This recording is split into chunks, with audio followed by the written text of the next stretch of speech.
Muy buenas tardes a todos y a todas, espero que se encuentren muy bien.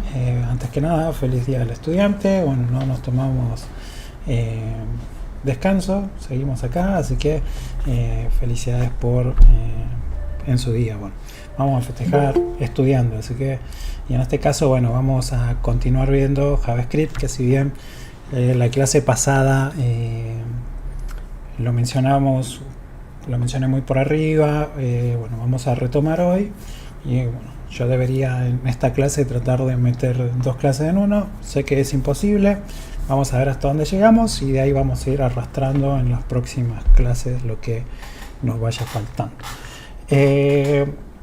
Ok, bien.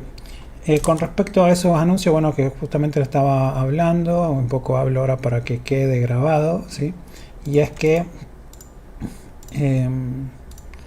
no se olviden, ¿sí?, de ir completando el formulario de conformación de los grupos, ¿sí?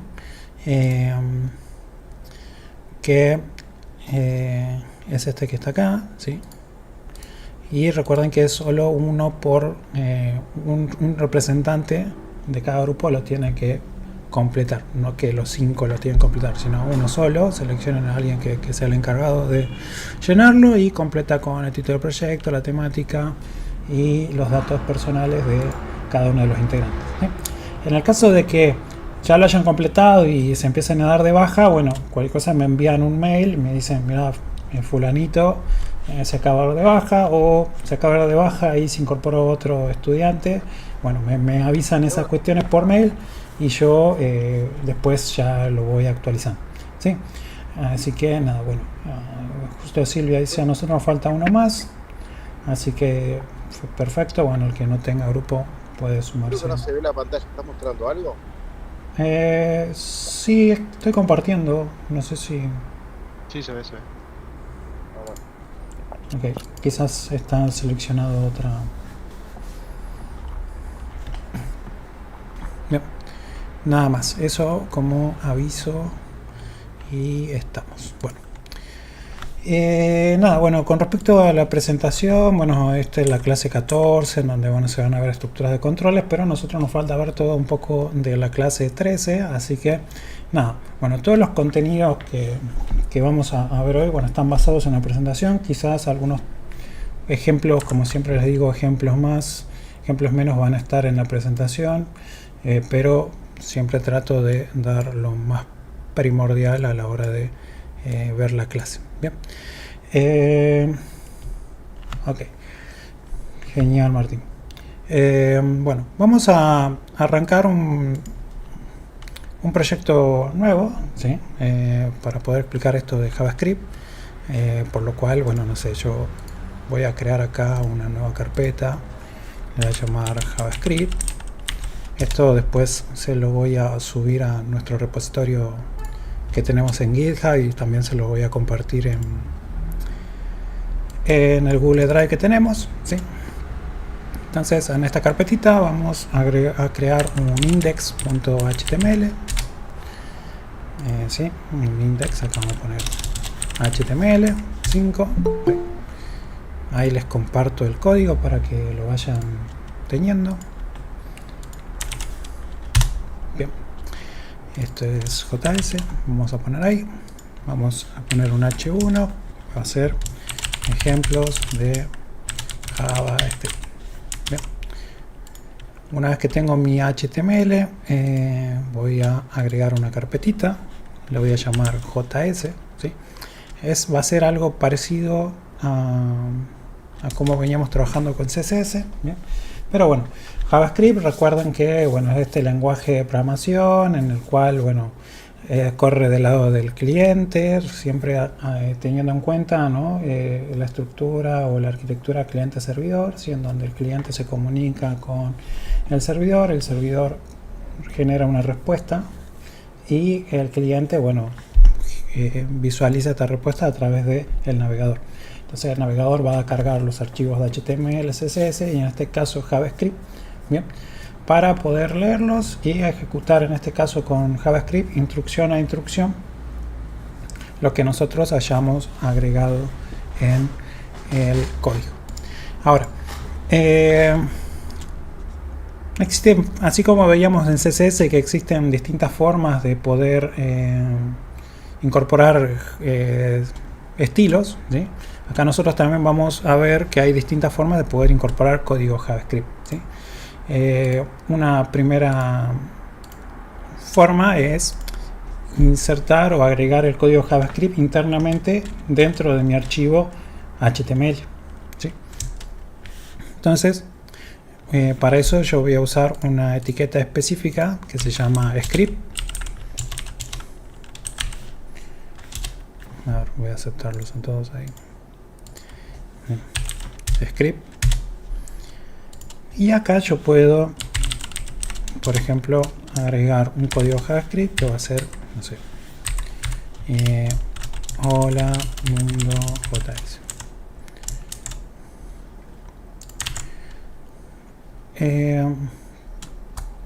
Entonces esto yo lo puedo correr, ¿sí? Voy a levantar con el live chart de Visual Studio Code. Bien. Entonces este código JavaScript que agregué acá, que es un alert, lo que va a hacer es mostrarme un pop-up con este mensaje, ¿sí? Es una ventana emergente, una alerta en el cual el código o el texto que yo coloco entre comillas dentro de los paréntesis es el que se va a visualizar de esta manera. Entonces le doy a aceptar y bueno, ahí está.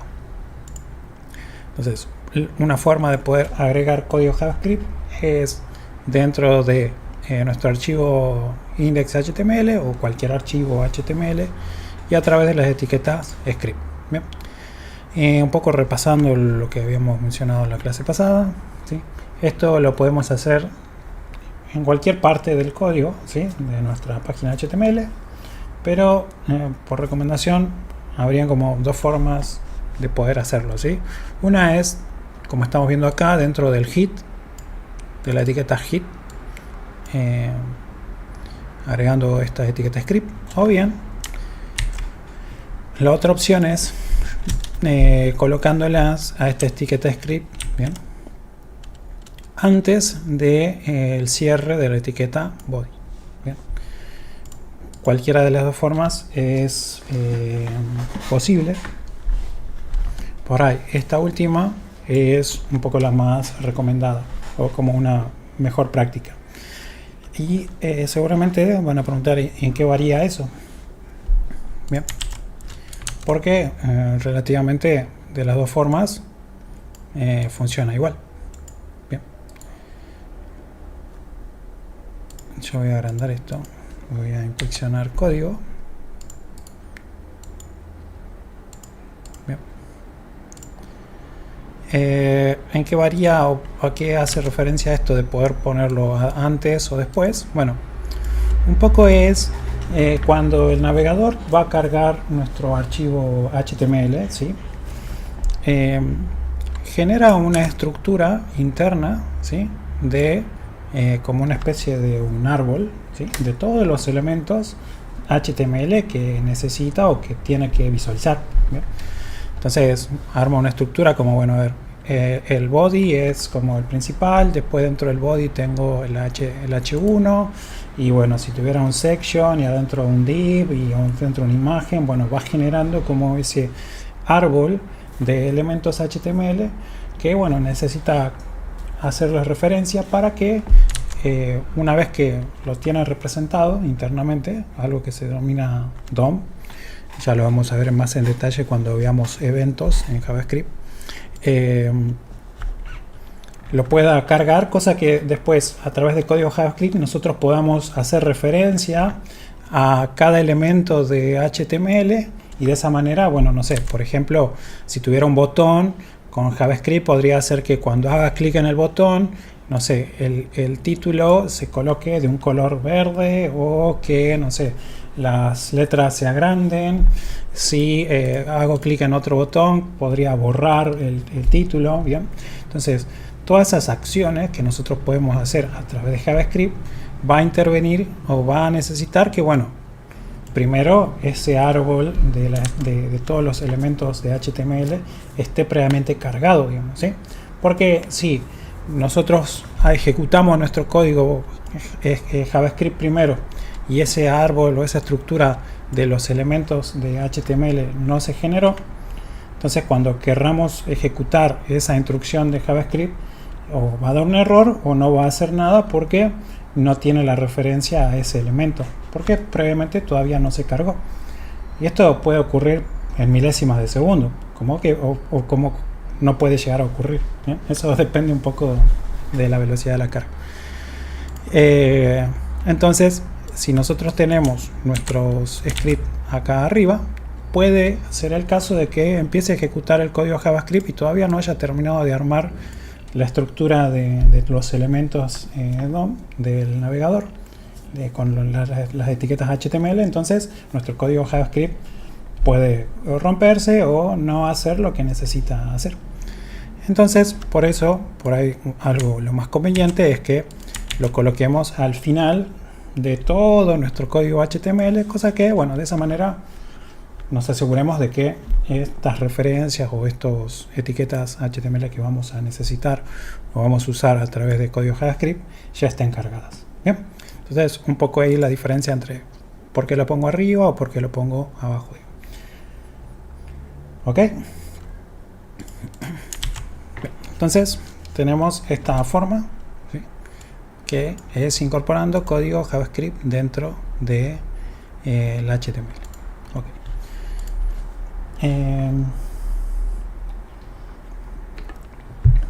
Ahora, nosotros tranquilamente podemos empezar a escribir distintas cosas dentro del código, dentro de las etiquetas script, ¿sí?, distintas instrucciones de Java, ¿no?, de JavaScript.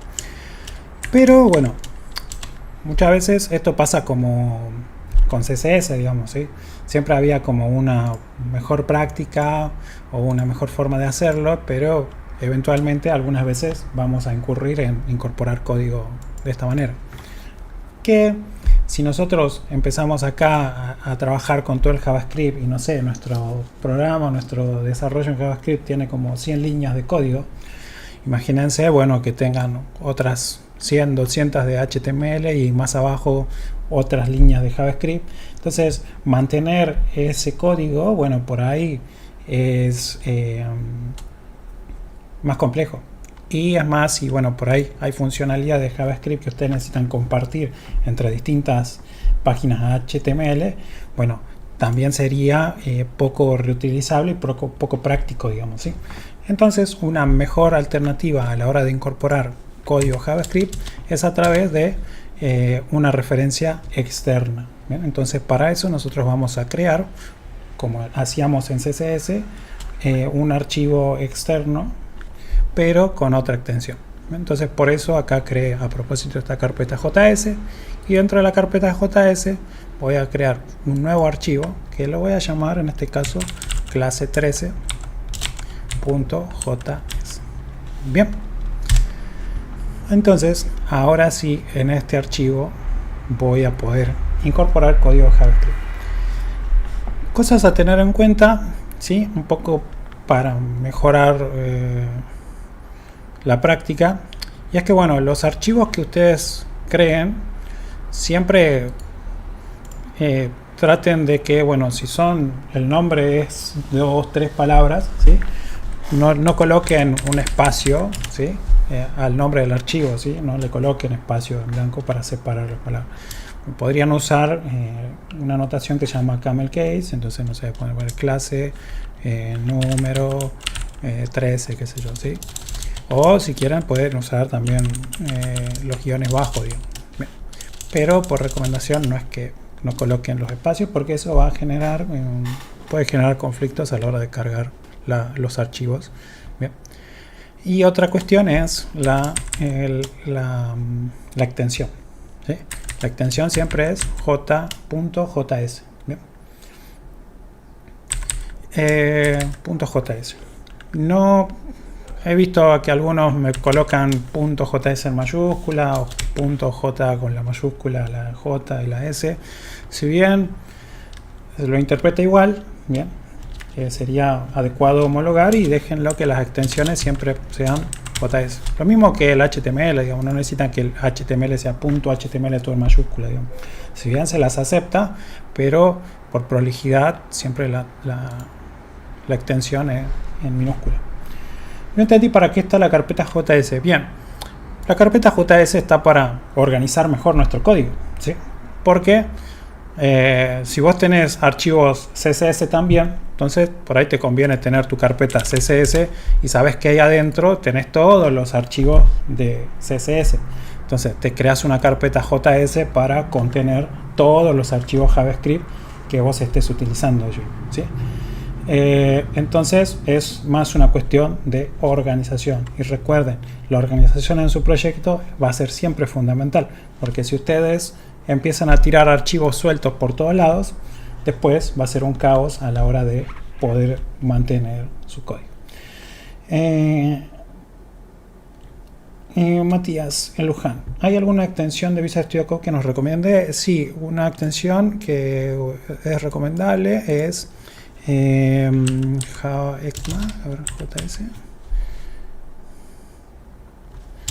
JavaScript, yo la tenía acá, creo. Acá, esta. JavaScript ES6, ¿sí? ECMAScript 6, ¿sí?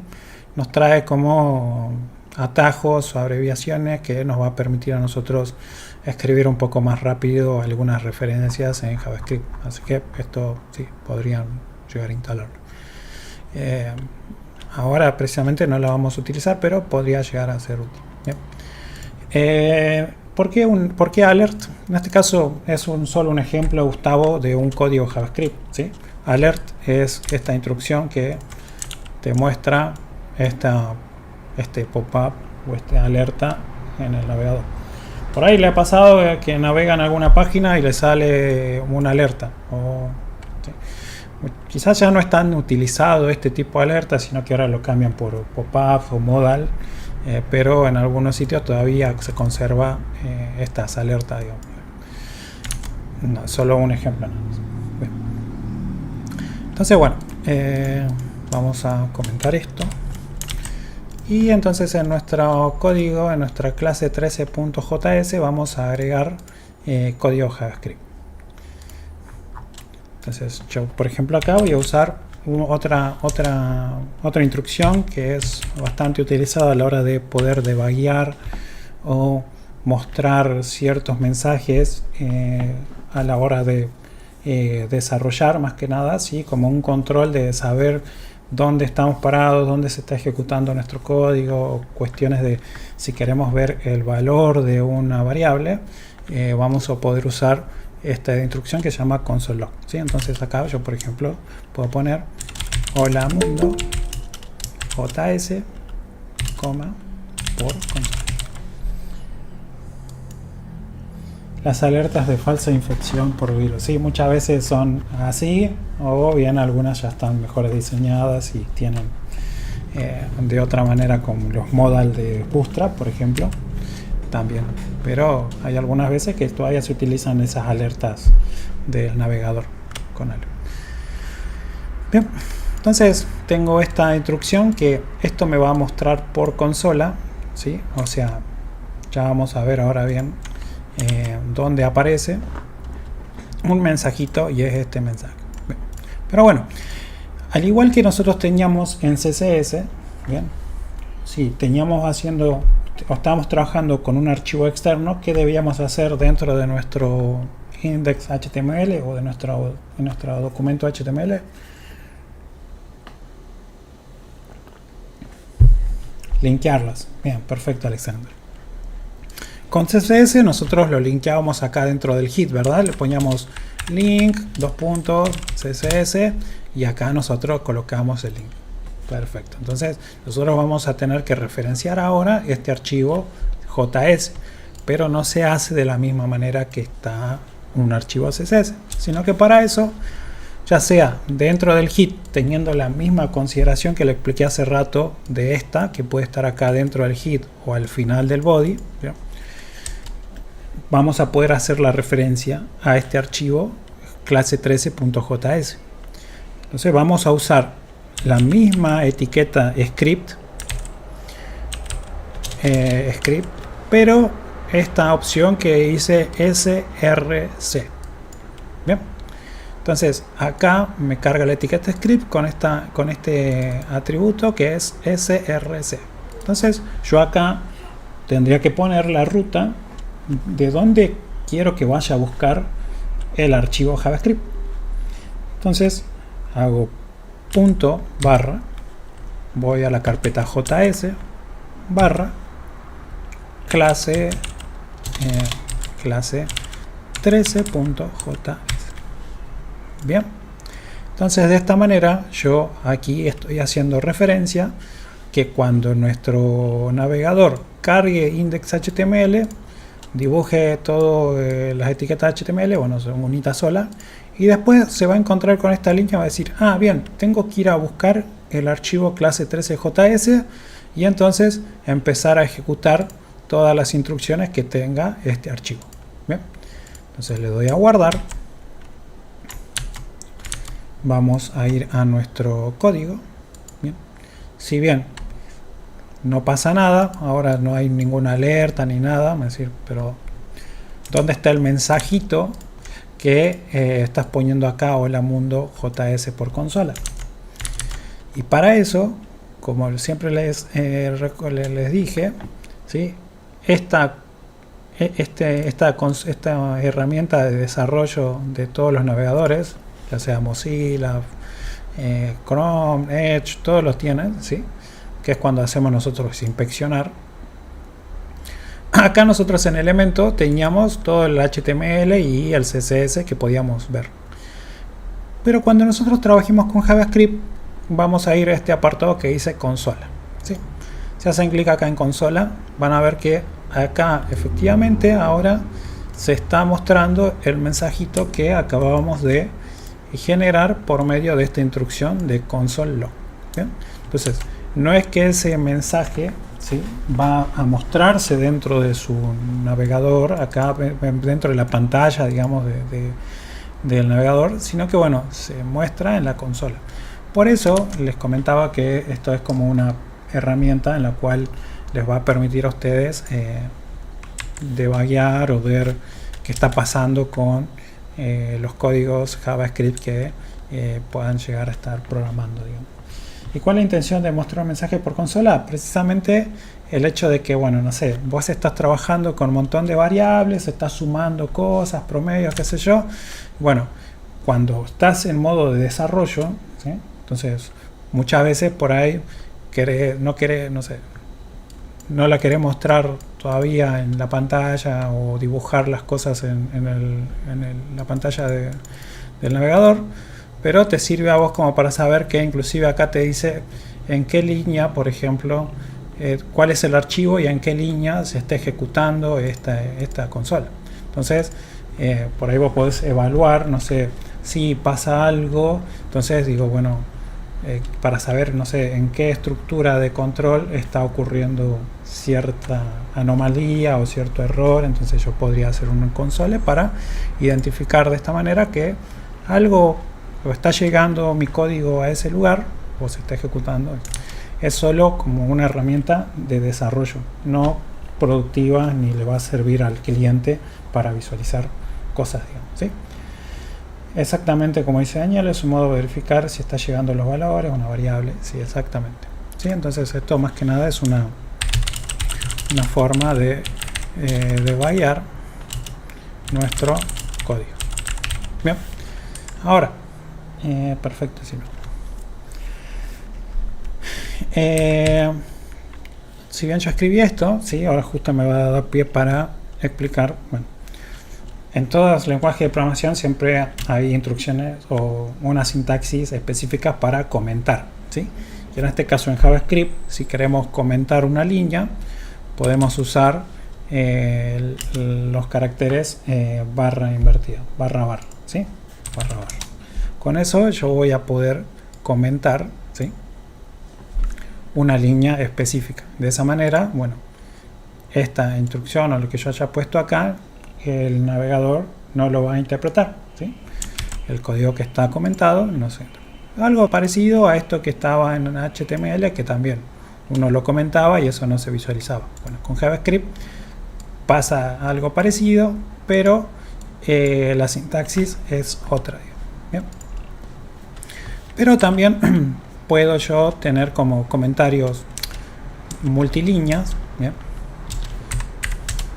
Entonces, porque puedo yo poner acá, no sé, esto es un comentario multilínea, porque por ahí puedo yo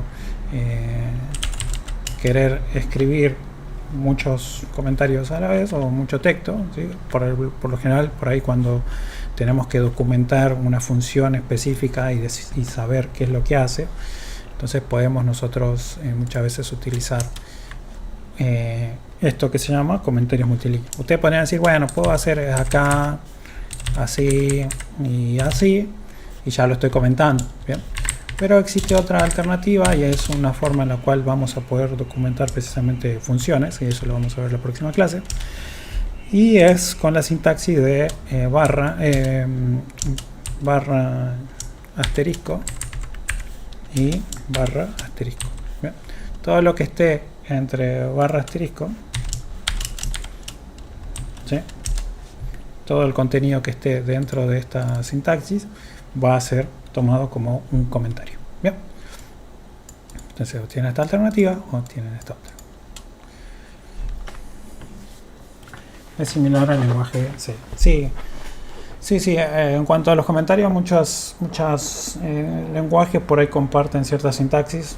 Creo que ya cuando empiezan a estudiar distintos lenguajes se le hace una ensalada de fruta, pero en Python es de otra manera. Esto en PHP es igual a JavaScript, ¿sí? No sé si en Java era igual, no me acuerdo, pero bueno. Sí, era igual, buenísimo. Bien, bueno.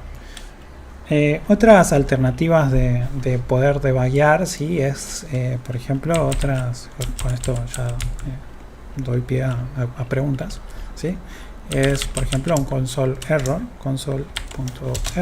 Entonces, esto me va a permitir a mí que, no sé, colocar, no sé, aquí está ocurriendo un error, ¿no?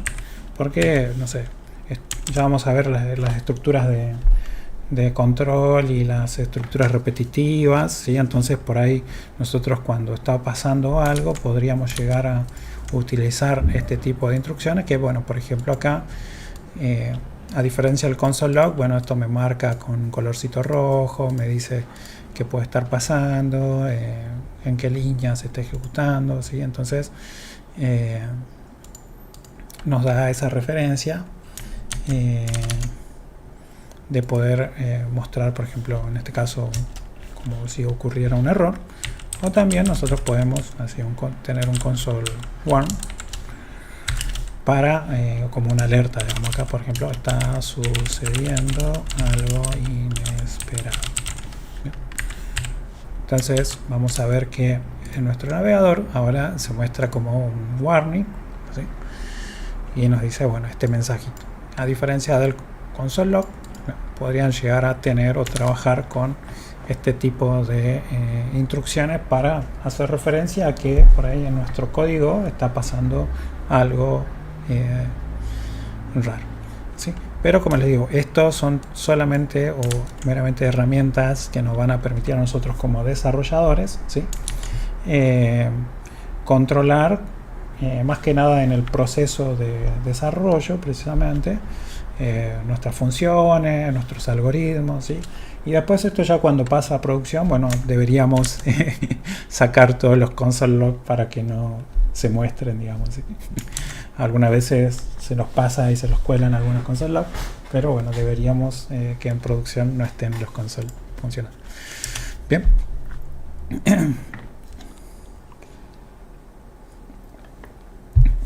Hasta ahí vamos.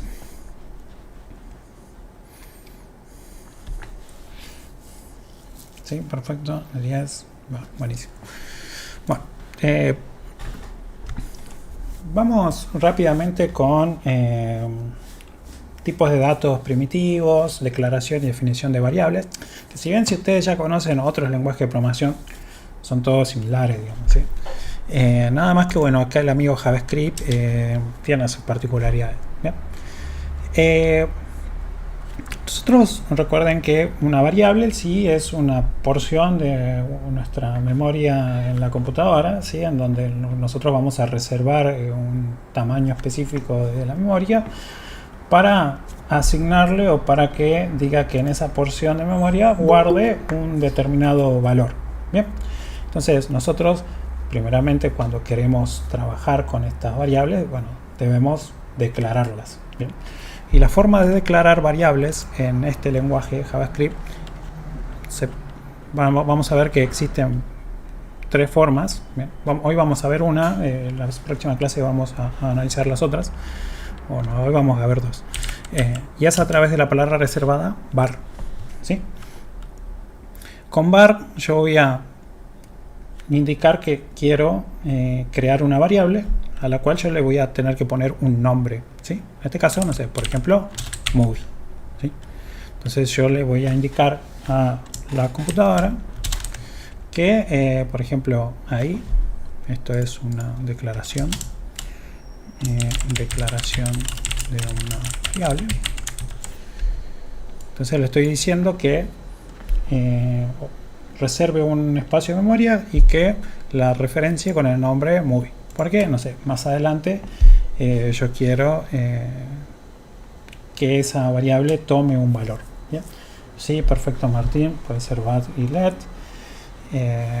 Tienen sus particularidades, ¿sí? Que tiene algo que ver con lo que se denomina scope y eso un poco tiene que ver con las funciones, por eso no los quiero marear por el momento.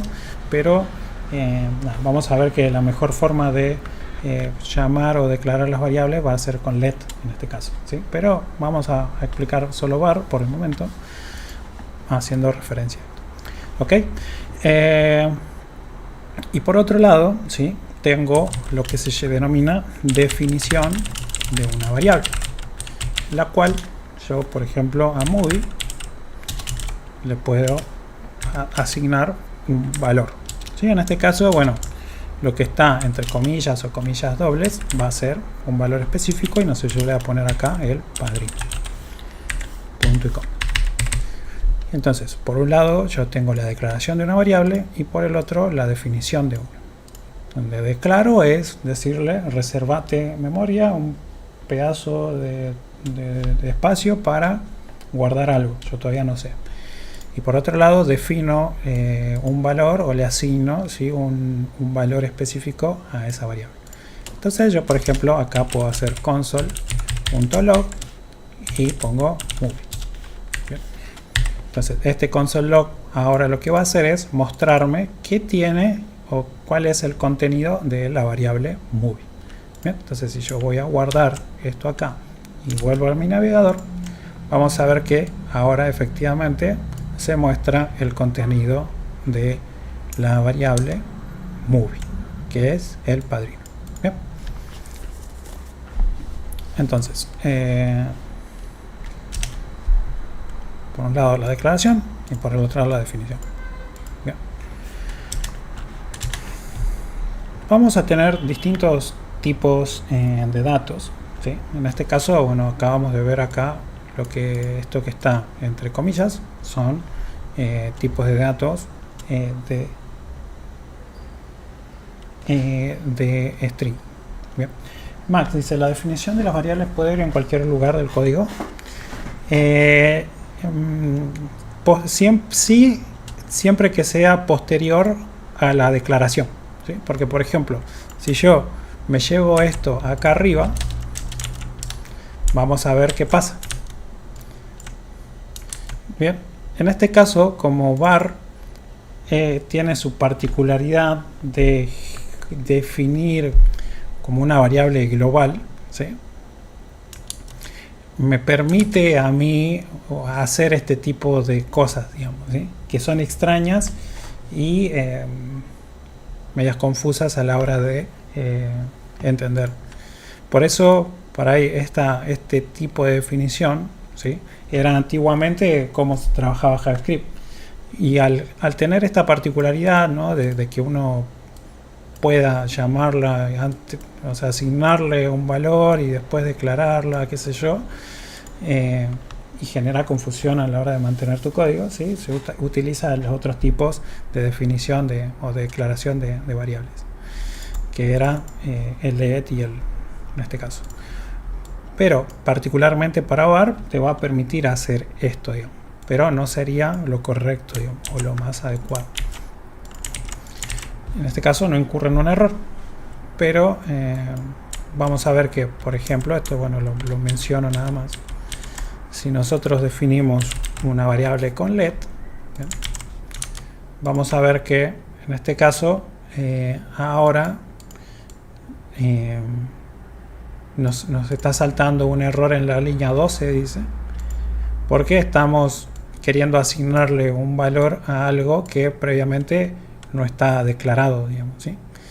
Y es un poco ahí la diferencia entre cómo definir una variable, declarar una variable, ya sea con var o en este caso con let. Var es como una definición más global, ¿sí? No tiene en cuenta este orden en el cual nosotros podemos llegar a darle un valor a la variable, por lo cual es confuso e inclusive es global. Y si vos tenés funciones por ahí y tenés los mismos nombres en distintas variables, en distintas partes, puedes llegar ahí a incurrir en un error, digamos, ¿sí? Entonces, si bien yo se los muestro acá, o es como originalmente arrancó el hecho de JavaScript con la definición y la declaración de las variables, ahora ya se trata de usar lo menos posible. Claro, sí. Entonces, la otra forma que yo les quería mostrar es, por ejemplo, ahora hago var, no sé, hago rating y puedo poner, no sé, el valor 8. Bien. Entonces, yo podría hacer acá un console.log. Y acá voy a usar una función que se llama typeof para que podamos ver qué tipo de dato es, en este caso, rating. Bien. Entonces, de esta manera vos tenés tanto la declaración como la definición en una misma línea. Bien.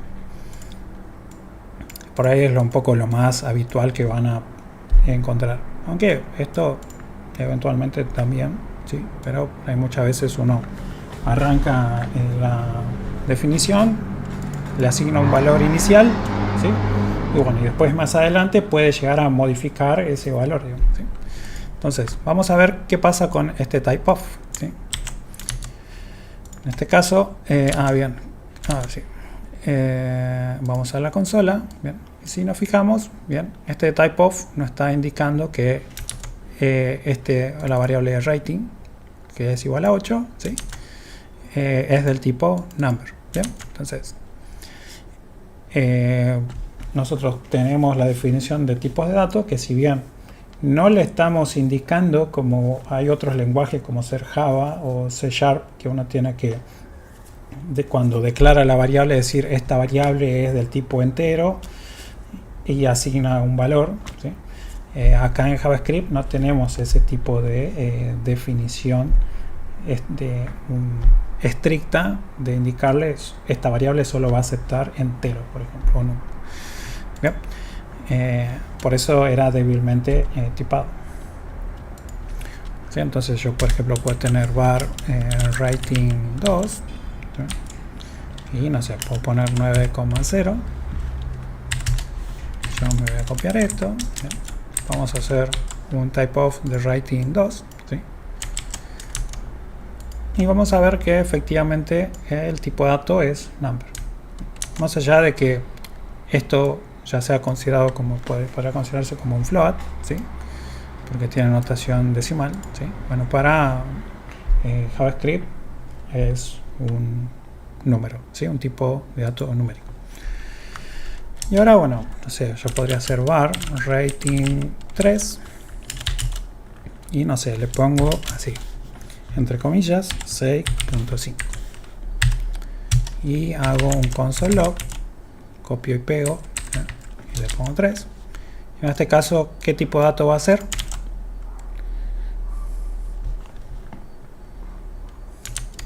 Un string. Bien, si nos fijamos, exactamente es, como dice Francisco y Daniel, es un tipo de dato string.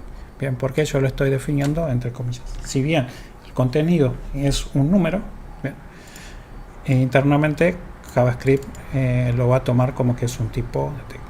Ahora ya enseguida vamos a hacer pruebas y vamos a ver que JavaScript, al ser débilmente tipado, te hace cualquier cosa después cuando combinas números y letras. Y bueno, ese es otro cantar y un dolor de cabeza que uno va a tener que tener en cuenta a la hora de combinar o que este lenguaje no es fuertemente tipado, entonces te permite hacer muchas cosas que vos después decís, che, pero ¿por qué pasa esto? Y bueno, hay que tener cuidado. Bien. Después, no sé, podemos tener también, no sé, var isNew, no sé, declaro una variable isNew, no sé, para indicar que, bueno, no sé, El Padrino es una película nueva, no, voy a poner false, ¿sí? Entonces uno puede trabajar con valores que son booleanos, ¿sí? O false, o true, true o false, ¿sí? Para indicar si un valor booleano. Entonces yo hago console.log de type of isNew, para que, bueno, ahí vamos a ver que el resultado de este tipo de dato es booleano, ¿sí? Porque puede tomar 0 o bien. Hasta ahí vamos.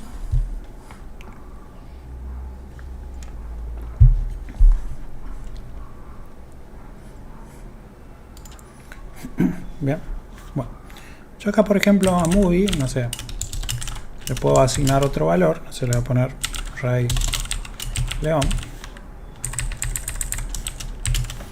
no, Rey León,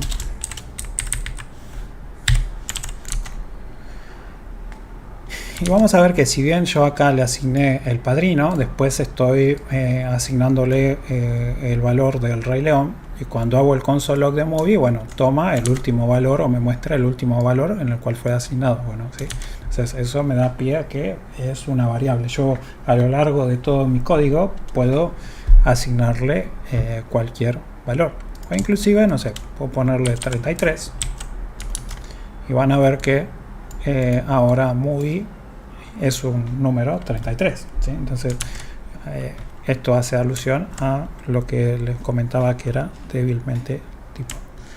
Esta variable no está como atada a un tipo de dato específico. Bien. Entonces, si yo por ejemplo, no sé, defino otra variable movie2 y hago, ¿no?, acá un console.log y hago un type of de movie2, ¿qué piensan que va a pasar?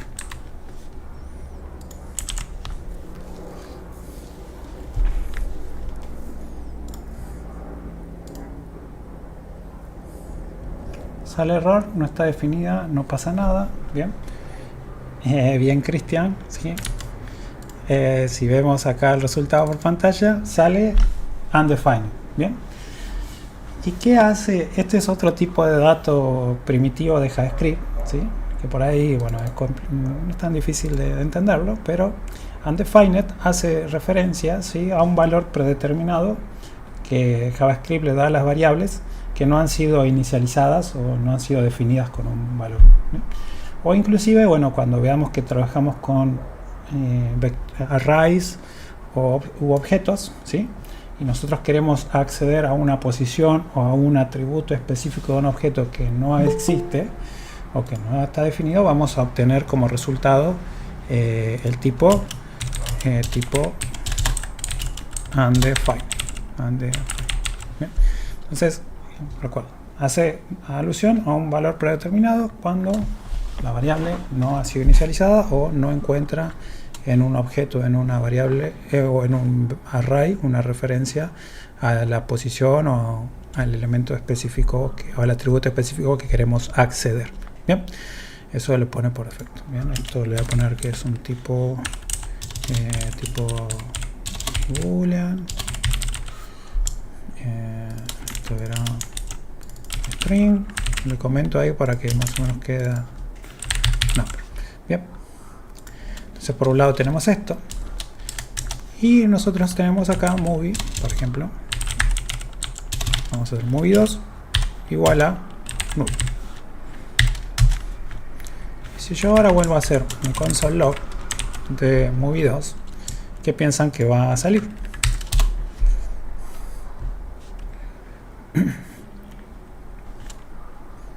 Null. Bien, vamos a ver. Y recuerden igual que estamos haciendo un type of, ¿sí? Vamos a ver qué tipo de dato es, en este caso, null, por ejemplo. Vamos a ver. Y acá ya empieza a abrirse todo el panorama de JavaScript. Oh, voilà. Me dice que es un objeto. Bien. ¿Recuerdan? No sé, bueno, creo que lo mencioné o no, no sé, pero en JavaScript, ¿sí? Para JavaScript está basado todo en objetos, ¿sí? Entonces, en este caso particular, cuando nosotros asignamos a una variable null, ¿sí? Va a definirlo como un tipo de dato especial, como un objeto, pero va a indicar la ausencia como intencional de un valor dentro de esa variable. Es como que nosotros le definimos a esa variable en la memoria cuando decimos créate variable, bueno, te defino un valor null para decirle que ahí no va a haber nada, digamos, ¿sí? Pero el hecho de que le agreguemos el null, JavaScript lo va a considerar como que es un tipo de dato objeto, ¿bien? Un poco algo tipo objeto, ¿sí? Algo quizás medio difícil de entender, pero quería contrarrestar estos dos tipos o estas dos situaciones, ¿sí? Que cuando vos no le asignas ningún valor, por defecto le pone undefined, ¿sí? Pero bueno, vos podés como asignarle un valor vacío, ¿sí? A la variable y lo vas a hacer a través de null, ¿sí? Entonces ya en ese sentido movie 2 va a dejar de ser undefined, bueno, va a tomar lo va a considerar como si fuera un objeto, porque es un objeto especial este valor null, pero es como que no tiene asignado ningún valor. ¿De qué serviría el objeto? No, bueno, como te digo, es como que toma que movie es un objeto vacío, digamos, ¿sí? Y reserva esa variable para que, bueno, después más adelante, no sé, es como que, por ejemplo, no sé, movie, vamos a poner acá, si hacemos con movie, bueno, movie tenía el padrino, digamos, pero si vos querés asignarle o reasignarle un valor vacío a movie, porque no sé, no querés que ya no contenga el padrino ni el Rey León, entonces le asignas directamente un valor nulo, ¿sí? Entonces ahí como que decís, bueno, le quito lo que tenía y lo deja vacío, ¿sí? No undefined, sino vacío. Pero bueno, JavaScript va a considerar ese vacío como un objeto. Bien.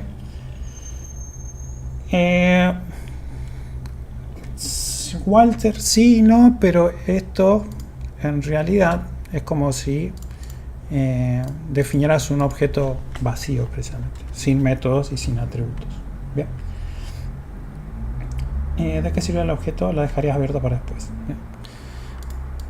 Y ahora, por ejemplo, voy a, no sé, yo le voy a poner movie 2 y ahora, no sé, voy a poner movie 3. Bien. Este es otro tipo, por ejemplo, el objeto, ¿sí? Para definir un objeto de JavaScript vamos a usar estas llaves, ¿sí? Y un objeto igual, esto lo vamos a ver en la clase del jueves que viene, ¿sí?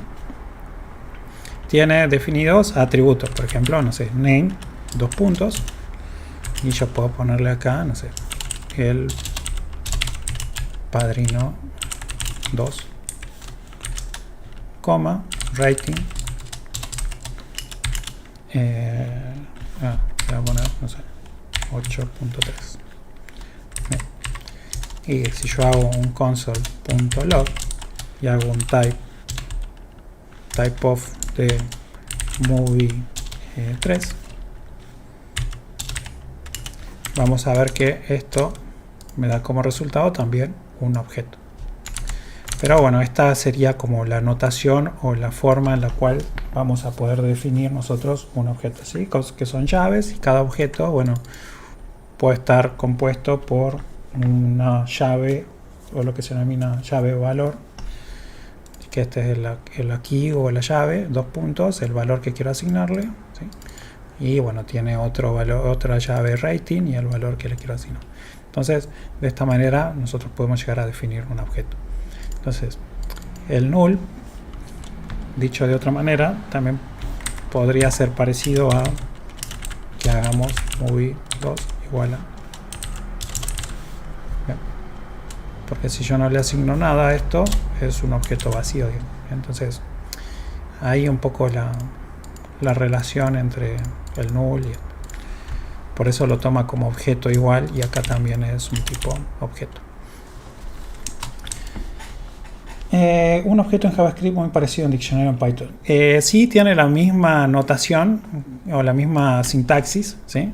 Entonces eso nos va a permitir a nosotros después, cuando trabajamos con un proyecto de Python web, y bueno, hacer referencia a que, bueno, cuando enviemos del servidor al cliente datos que queremos que en el navegador se visualicen, bueno, lo vamos a poder utilizar diccionarios en Python para enviárselos de una manera similar o una sintaxis parecida de notación de objetos de JavaScript para que los pueda leer. Bien. Julie dice, ¿qué dice? ¿O será que es porque la lista todo seguido? ¿Sería? No. Un objeto JS es muy parecido, sí. Fede, no, porque pusiste var a movie 2 y var, sorry, no pusiste el var, entonces preguntamos por qué. No, bien. Acordate que esto es declaración, y después cuando bueno ya la declaraste, bueno, podés usarla sin haberle puesto el movie, el var, digamos. ¿Por qué? Bueno, ya la declaré acá, ya le dije a la memoria que ocupe o reserve ese espacio, entonces en cualquier parte de mi código después puedo hacer alusión directamente con el nombre de la variable. Por eso no en todos los lugares tengo var, digamos. O sea, acá no. Perdón, acá me faltó, perdón, gracias. Ahí, creo que eso era porque no lo había definido. Genial. Claro, por movie 3 no usaste var. Sí. Si se fijan, igual no hubo error en JavaScript. Eso son cosas que te deja pasar, ¿bien? Pero esto es como lo que debería existir, ¿bien? Sí, es muy particular JavaScript, ¿bien? Te va a dejar hacer muchas cosas que no están por ahí del todo bien. ¿Ok? Igual andaba, claro, por eso Cristian igual andaba, JavaScript te va a dar igual. Quizá que cuando vos definías esto en Java o en C#, bueno, si no lo definiste, chao, viste, se muere, hasta ahí llegan. Ok. Bueno, vamos hasta ahí, ¿sí?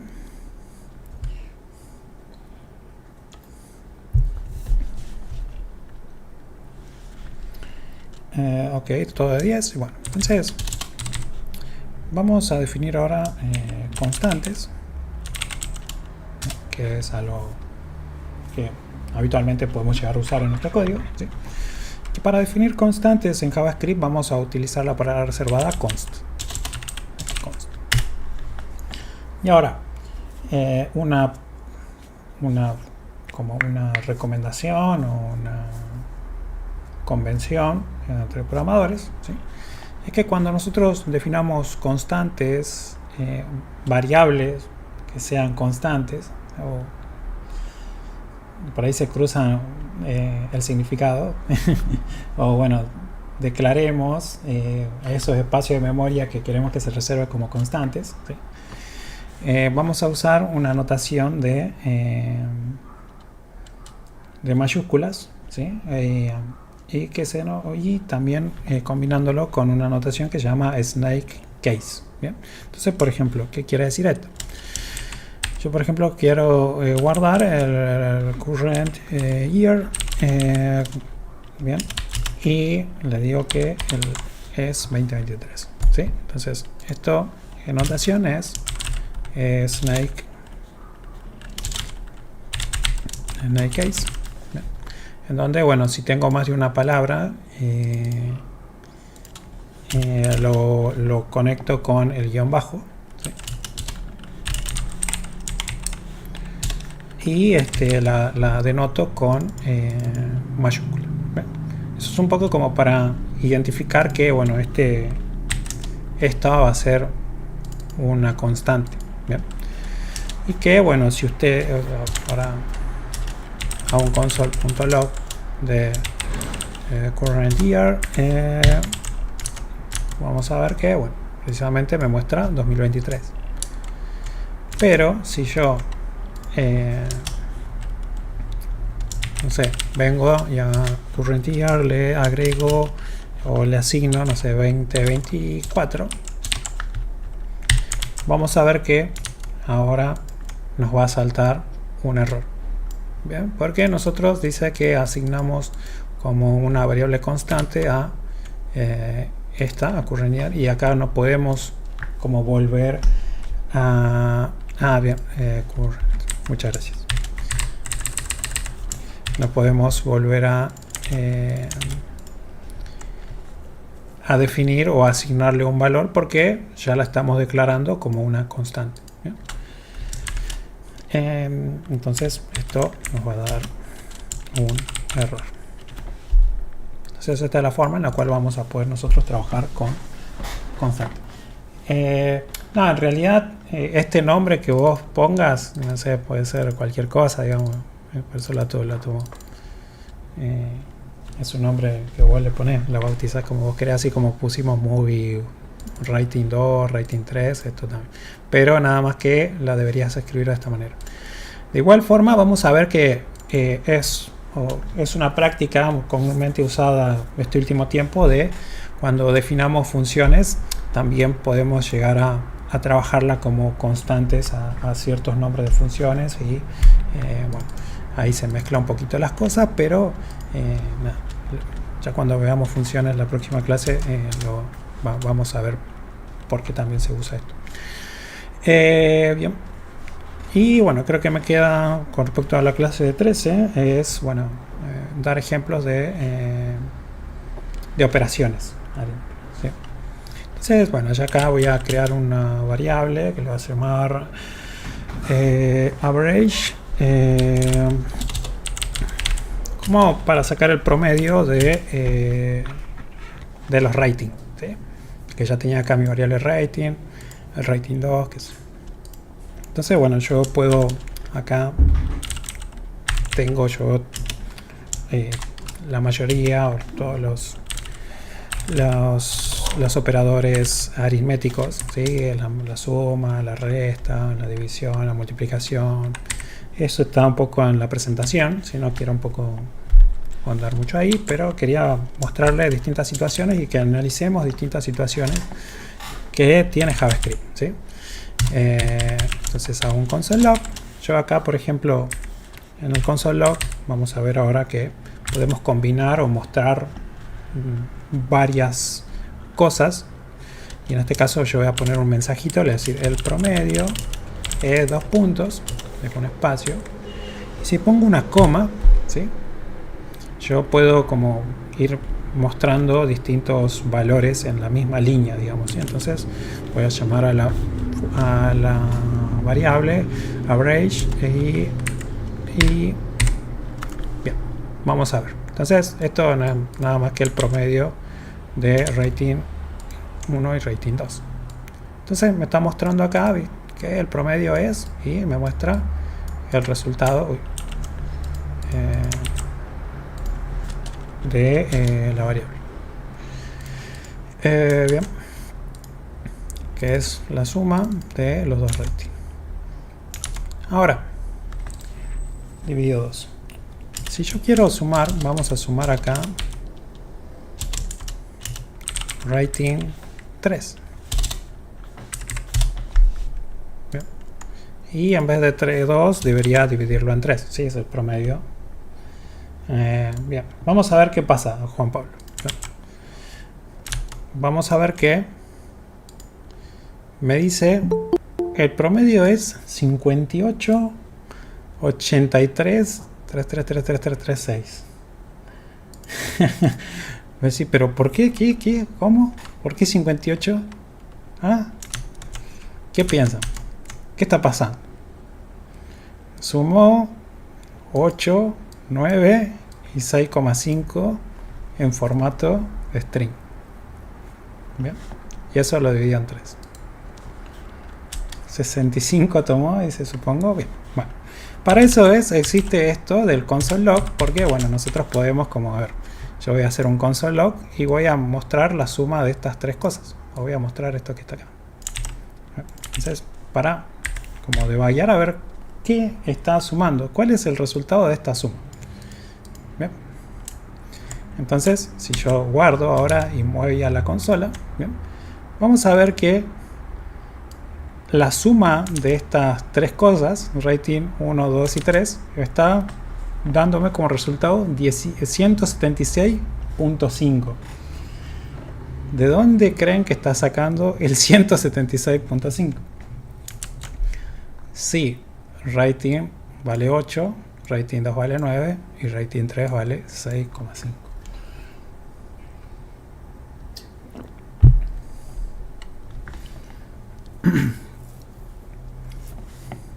Habría que ver rating 3. Claro, acá el problema evidente es rating 3, ¿sí? Sí, Jonathan.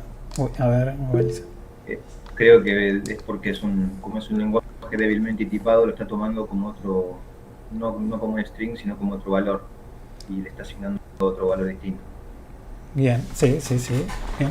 Unas cosas, está haciendo una operación con los números y está haciendo otra operación con el string, que es lo que dijo Franco ahí en el chat. Sumó los dos primeros números y al tercero lo encadenó. ¿Bien? Porque 8 más 9, ¿sí? Si bien esto es flotante y esto es entero, 8 más 9 es 17. ¿Bien? Y el tercer valor era 6,5 en texto. ¿Bien? Entonces estamos viendo que la suma de eso es los 17 que hizo de sumar 9 y 8. Y después lo que hizo fue pegarle el 6.5, que era esto que está acá. Y después, cuando le dije que lo divida por 3, ahí sí lo quiso considerar como un número, ¿sí? Y lo dividió al 176,5 por 3 y por eso me daba 58,3. Bien, entonces vamos viendo que JavaScript se le cantó ahí hacer una que lo concatenó, no lo sumó, pero después cuando lo quiso dividir sí lo consideró como un número. Entonces ahí hay que tener muy en cuenta que no me da ningún error, que quizás como otros lenguajes de programación me pueden llegar a dar un error. Entonces, ¿qué dice ahí? Está haciendo conversiones implícitas, ¿sí? Entonces, yo lo que debería hacer acá en todo caso es castear o convertir el valor a un valor numérico, ¿sí? Entonces, esto en JavaScript ustedes pueden usar una función que se llama parse float. En este caso puede ser float o parse int.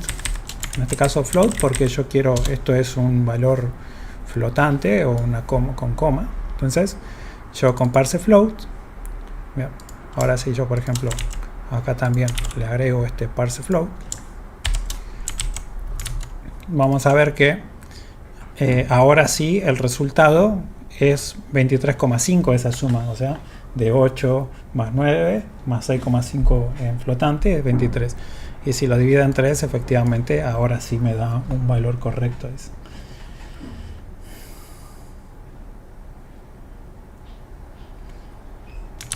El float es un tipo como que, a ver, dentro de los tipos numéricos, bueno, vos tenés como para poder definirlo como un entero, ¿sí? Un valor entero, la parte entera, o sea, 1, 2, 3, 4, 5. Y flotante, números que tienen punto de notación decimal. En este caso, como era 6.5, lo pongo flotante porque yo quiero que considere la parte decimal. Si yo le pongo parse int, vas a ver, va a ver que se te comió el 0.5.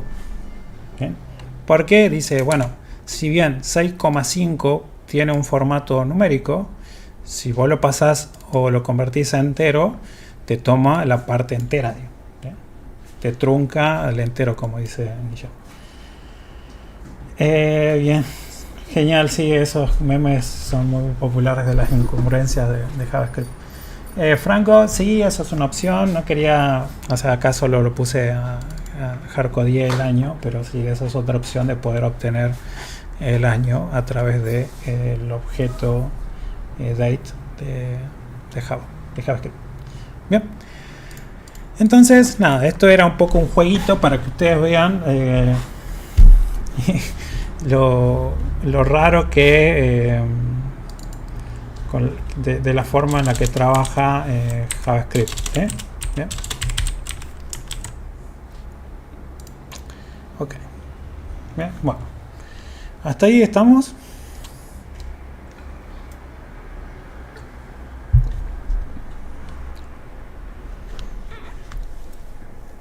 Ok. Sí, entonces, nada, siempre que trabajen con operadores matemáticos, tengan siempre en cuenta que van a combinar y pueden llegar a convertirlos. Ok. Voy a crear otro archivo y le voy a llamar acá clase 14. Bien.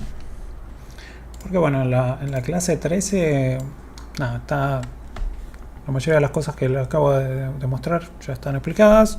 Hay otros como operadores o otras funciones que les muestra para trabajar con números, sí, pero bueno, no sé, no quiero un poco ahondar ahí, sino bueno, voy avanzando. Cualquier cosa lo pueden consultar en la presentación, tienen los ejemplos también. Bien, y nada, bueno, con respecto a la clase 14, en la cual bueno, nosotros ahora deberemos ver las estructuras de control, ¿sí? O estructuras de control de flujo, en las cuales bueno, nosotros vamos a trabajar con ciertas instrucciones que bueno, van a permitir evaluar una condición o no, y también bueno, nos van a permitir repetir o iterar una porción o una sección de código dependiendo bueno, de lo que nosotros necesitamos o necesitemos resolver en particular. Bien. Entonces, esto es algo con lo cual van a enfrentarse diariamente, ¿sí? Y cuando uno necesita resolver un problema y tiene que evaluar una condición, existen estructuras específicas o una estructura específica para poder evaluar condiciones. ¿Sí? Cuando nosotros necesitamos bifurcar o decir, bueno, a ver si esta variable toma un valor, bueno, tengo que ejecutar estos pasos. Si ahora no cumple con ese valor, es otro, bueno, debería hacer otra cosa, ¿sí? Entonces, es una estructura que van a usar frecuentemente, porque no sé, cuando trabajamos con el frontend, por ahí recibimos un valor, ¿sí? No sé, pone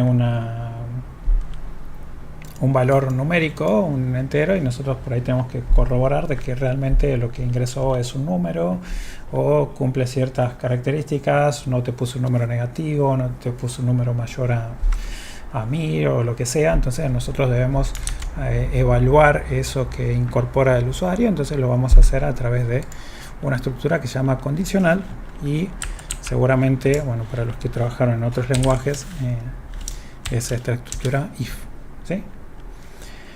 Estructura condicional, en la cual yo voy a evaluar si se cumple una condición, ¿sí?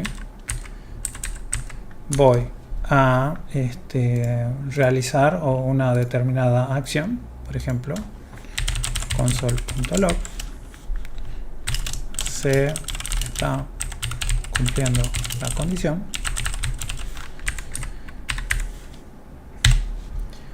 y vamos a tener, esto es optativo, ¿sí? Una parte que nosotros vamos a poder evaluar en el caso de que no se cumpla la condición, y para eso tiene esta parte del else, que acá yo puedo poner todas las instrucciones que no sé, le voy a poner un 1, mejor dicho,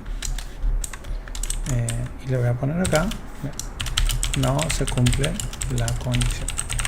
Ahora, esta condición que yo debo evaluar, ¿sí?, va a ser o va a tener un resultado que es del tipo booleano, ¿sí?, o es verdadero o es falso.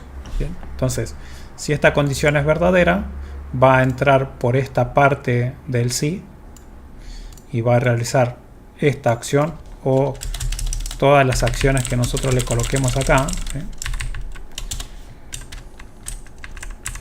Y si esta condición no se cumple, va a entrar por esta sección del else y va a ejecutar todas las instrucciones que nosotros le coloquemos acá.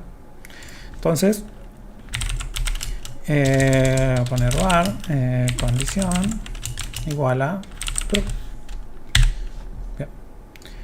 Porque recuerden, esta condición que se evalúa, ¿sí?, ya vamos a ver con operadores lógicos, qué sé yo, o puede resultar true o false. Bien. Entonces, ya hice referencia al creé un nuevo archivo clase 14 en el index HTML. Debería hacer la referencia al archivo, ¿sí?, porque si no, no se va a cargar. Entonces yo acá, en vez de clase 13, ahora se llama clase 14. Bien.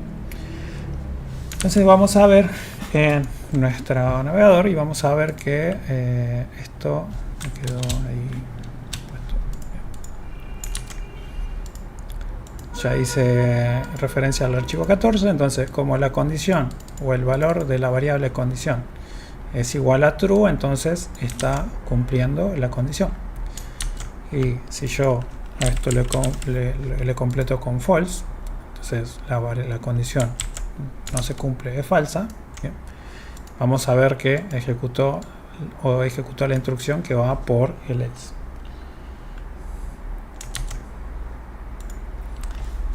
No hace falta declarar las variables, la declara implícitamente con un tipo variant. En este caso, por la particularidad de JavaScript, es que, bueno, como vimos hace rato, si no la definís, igual te la considera, digamos, no sería lo ideal. Pero bueno, acá porque estamos trabajando en un script vacío, en donde no tenemos definidas funciones, y esto vendría a ser como todo esto vendría a ser como tu algoritmo principal, digamos, ¿sí? Pero vamos a ver que después en la práctica, bueno, nosotros podemos llegar a tener archivos exclusivos para definir funciones y otros archivos en los cuales podamos incorporar esas funciones o importarlas. Bien. Y definir variables pero que sean locales a esas funciones o a lo que no necesitemos, digamos. Pero acá funciona de esta manera porque, bueno, estamos trabajando como que todo este algoritmo es nuestro algoritmo principal. Bien. Entonces, esta es la estructura de control condicional, ¿sí? Recuerden que esta evaluación del condicional es un valor lógico. Entonces, por ejemplo, no sé, yo puedo controlar que, no sé, la edad sea, no sé, sea una película apta para mayores de 13 años. Entonces, no sé, puedo poner var age igual a 13. Y yo acá podría controlar, bueno, si age es mayor o igual a 13, ¿sí? Acá existen lo que se denominan operadores lógicos, ¿sí?, en los cuales nos van a permitir evaluar una variable, ¿sí? En este caso estoy comprobando que esta variable o el valor que tenga esta variable sea mayor o igual a 13, o bueno, también puedo tener no sé, menor o igual a 13, o bueno, dependiendo de lo que nosotros queramos evaluar, existen ciertos operadores lógicos. Bien, eso un poco está en la presentación, está un listadito con todos los operadores lógicos. Entonces acá yo estoy evaluando que si la edad es mayor o igual a 13, entonces yo voy a poner, por ejemplo, console log puedes ver la película. Y bueno, por ejemplo, si no, voy a poner un console.error, qué sé yo. No tienes la edad suficiente. No puedes ver. Bien. Entonces, en este caso, estoy comprobando que la película, la edad sea mayor o igual a 13, entonces como age es igual a 13,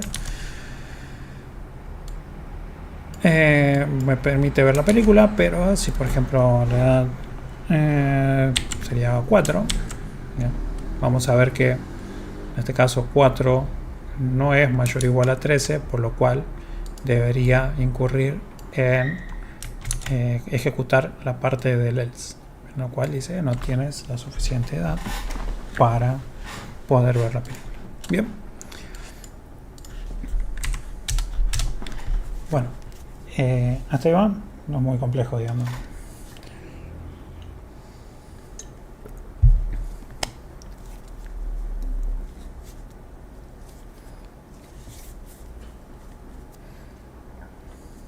Bien, ahora, no sé, por ejemplo, pueden haber situaciones en las cuales nosotros acá solo estamos controlando dos situaciones, ¿sí? O es mayor o igual a 13 o es menor o igual a 13. ¿Bien? Pero no sé, por ejemplo, podríamos llegar a tener más situaciones en las cuales debemos controlar. ¿Por qué? No sé, por ejemplo, ahora dice, bueno, los que tengan 13 años, no sé, bueno, van a recibir una promoción, les regalan pochoclos. Si sos mayor de 13 años no pasa nada de entras, y si sos menor de 13 años, bueno, no podés ingresar. Entonces ahí ya nos están diciendo que tenemos que evaluar otra situación. Si tiene 13 años, le tengo que regalar, lo dejo entrar y le regalo pochoclos, y si no, tengo que ver. Si es mayor, lo dejo entrar, y si no, directamente le digo no entras. Entonces nosotros vamos a ver que podemos anidar condicionales para evaluar más de una condición, ¿sí? Entonces, por ejemplo, en este caso, bueno, voy a poner ahí if, voy a poner age, si es igual a 13, ahora explico por qué este igual, no sé, acá voy a hacer un console log de sí, ya le voy a poner un console log. Puedes ingresar, te ganaste unos pochoclos. No hay pochoclos acá. Bien. Y entonces nosotros ya evaluamos acá que si es igual, le tengo que mostrar este mensaje. Ahora me faltaría evaluar otras dos condiciones, porque si no es igual, tiene que ser o es mayor o es menor, y debería yo hacer otro tipo de cosas. Entonces ahí se usa, como dice Matías, en Python es el if, acá es else, ¿sí? Espacio if, ¿sí? Y colocamos la condición, ¿sí? Entonces acá por ejemplo ponemos age mayor a 13, y bueno, voy a poner un console log. Me voy a copiar esto que está acá, y bueno, en el caso de que es igual a esto, si es mayor, bueno, solo lo dejo pasar o puede ver la película, y si no es igual a 13, si no es mayor a 13, quiere decir que es menor. Bien, entonces debería ahora colocarle esto que está acá, y le doy la tercera opción, que sería que directamente no lo deja pasar. Entonces, nada, bueno, si yo acá le pongo 17, ¿bien? Vamos a ver que bueno, en ambos casos ¿qué pasa? Evalúa acá, ¿sí? 17 es igual a 13, no es igual a 13, entonces me vengo por acá. 17 es mayor a 13, sí, entonces ejecuta esto y termina ahí la ejecución de ese bloque, ¿sí? No es que continúa evaluando. Pero si ahora yo, por ejemplo, le pongo 13, vamos a ver qué es lo que pasa, ¿sí? Bueno, en la primera le dice que puede ver la película porque dijimos que era mayor o igual a 13. Pero acá le pregunta, age es igual o igual a 13. Como es igual a 13, dice, bueno, puedes ingresar, te ganaste unos pochoclos. Bien. Y obviamente, bueno, si es un año, bueno, en ninguna de las dos situaciones lo deja pasar. Bien, porque no cumple esta condición, tampoco cumple esta condición, por lo tanto se va por esta alternativa. Bien. Ahora, ¿qué pasa si por ejemplo tengo 13? ¿Qué piensan que va a pasar? ¿Lo va a dejar entrar?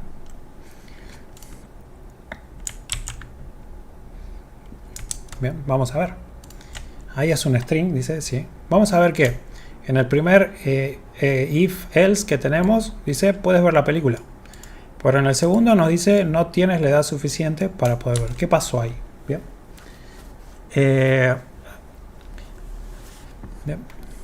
Acá, cuando uno hace una evaluación de este estilo, no está haciendo una evaluación estricta en cuanto al tipo de dato, ¿sí? Sino que estamos evaluando el valor. Y como JavaScript es muy ambiguo, ¿sí? Entonces dice, pará, esto es un string, pero tiene formato de número. Entonces, bueno, lo voy a considerar como número y ¿es mayor o igual a 13? Sí, es mayor o igual a 13. Entonces lo dejo pasar.